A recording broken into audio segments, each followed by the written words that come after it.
Olá, vocês que têm nos acompanhado aqui nessa epopeia de uma GSA 2011, que após um pequeno calço hidráulico provocado por uma queda, um calço de óleo na tampa ali nas válvulas, forçou a placa de partida e ela passou a ter um barulho feio quando você dava a partida. Girava o motor e no final da partida fazia pá. Bom, não dá para ter uma moto dessa fazendo pá e aí pá no bolso. Bom, o cliente Geraldo escolheu o Motorama para resolver, né? Ainda bem, a gente adora a BMW.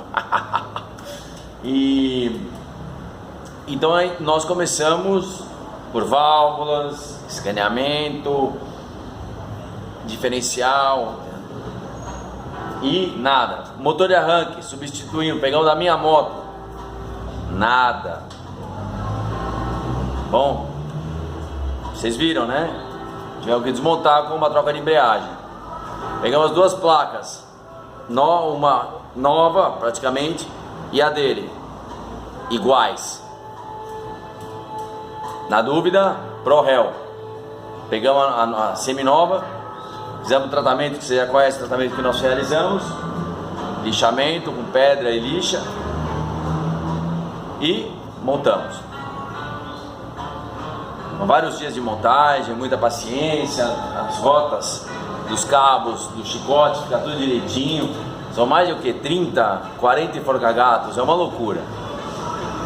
É um desafio, sempre é um desafio fazer isso. Bom, com muita alegria, podemos avisar o cliente que funcionou. E hoje, quinta-feira, pré-feriado, Bob Marley, todo mundo numa relax, numa boa, vamos viajar, vamos ao Rio de Janeiro hoje e comemorando a GSA que semana que vem sai daqui feliz para Campinas. Valeu, galera, obrigado por nos acompanhar e graças a Deus, sempre ele, nós conseguimos concretizar esse trabalho. Foi um desafio. Valeu, tudo de bom, bom feriado, 7 de setembro, dia da independência, e não esqueçamos, perdemos o maior museu nacional. Uma lástima, nem tudo é alegria na terra, Brasília. Um abraço do Bickerman, valeu!